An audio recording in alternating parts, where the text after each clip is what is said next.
एरसमा block जपा पंचायत अंतर्गत इरिबिणा ग्राम में मांकड़ कामुड़े 7 जन आहत होती। ए ग्राम को गत 2 दिन हेब 5टी मांकड़ आसीथिबा बेले एमानक मध्यरु 2टी मांकड़ लोक माननको गोड़ाई गोड़ाई कामुड़ुछंती। शांति दास छात उपरकू जाई गछरु भंडा तोड़ुथुबा बेले तांको मांकड़ हठात पछपटु आसी गोड़ को कामुड़िछि। गुर दास निज घर पाखरे ठिया होइथिबा बेले पछपटु आसी मांकड़ तांको गोड़ को कामुड़ी आहत करछि। सेपरि ग्रामर प्रतिभा मल्लिक, श्रीमती मल्लिक और अंजना दास को समेत 7 जन मांकड़ कामुड़े आहत होइछंती। समस्त एरसमा गोष्ठी स्वास्थ्य केन्द्र में चिकित्सित होउथबा जणा पड़छि। अन्य पक्षरे एही मांकड़ गुड़िक निकटस्थ ग्राम जपा एवं अच्युत दासपुर ग्राम रे मध्य केते जनको कामुड़ी आहत करथिबा कहा जाउछि। ए संपर्कित खबर पाई नुआगां सेक्शन फॉरेस्ट स्क्वाड प्रदीप दास, बाबुली सेठी, नित्यानंद मल्लिक, अतीश स्वाई और शारदा प्रसाद बारिक प्रमुख मंगलवार पूर्वाह्न गाँव में पहुंची बाण फुटाई मांकड़ मानकु घोड़ाई। मांकड़ गुड़िक निकटस्थ मठ साही ग्राम को चली जाइथिबा बेले सेठारे मध्य मांकड़ माने उपद्रव करिवार साधन रे आशंका सृष्टि होइछि। तेबे एही मांकड़ मानकु ट्राकुलाइज करिवा पई राजनगर डीएफओ एवं कुजंग रेंजर को अवगत करा जाइथिबा जणा पड़छि। घर इरिबिणा एठी मांकड़ 5-7 दिन होला आसिगिरी हम गारे बहुत प्रॉब्लम करछंती।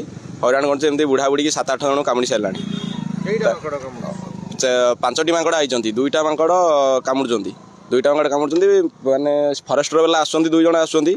एठी 4 दिन होला आसुचंती, तांको गोडौचंती किंतु ऊपर लेवल कथा कहला आलु सुन आमे आमु आडू ये सारू तापर केते जण कामुले भारीबो सेटा आपण कोन ठिया जिन भूसना कामुची ना कोन केम नै नै गोडे की आसी कामुडुचंती। छिडा आइचंती मौसा को छिडा आइतले आसी माने पछुर आसी कामुले केते जोर कोन आहत गोटे आ गोटे स्त्री लोकटाको कामुडुचंती। गोटे मांकड़ 2 जण कामुडुचंती।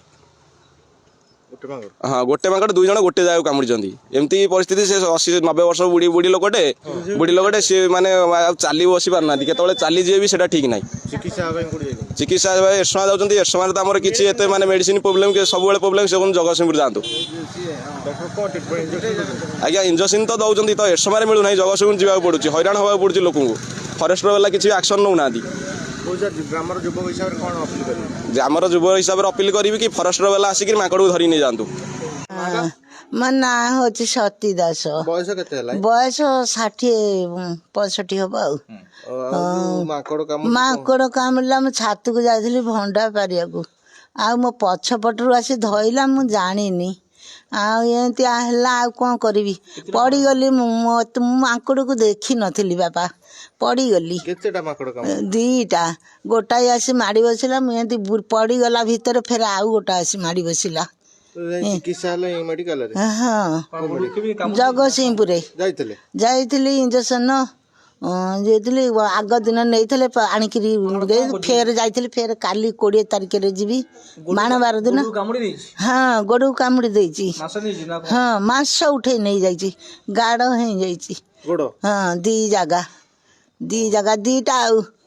2टा मांकड़ 2 जगह आउ पिंधा जाउछ। हाँ व्यस्त धिया त खाली झिमझिम होउची मुंड कोन होउची एंती सब होउची। कोन कहबो जो मांकड़ धराली की केमती आसिकरी? हाँ मांकड़ धराली की केमती नियंत बंधुक मारे आमर छोट छुआ सब भारी हैरान होउछु आमे।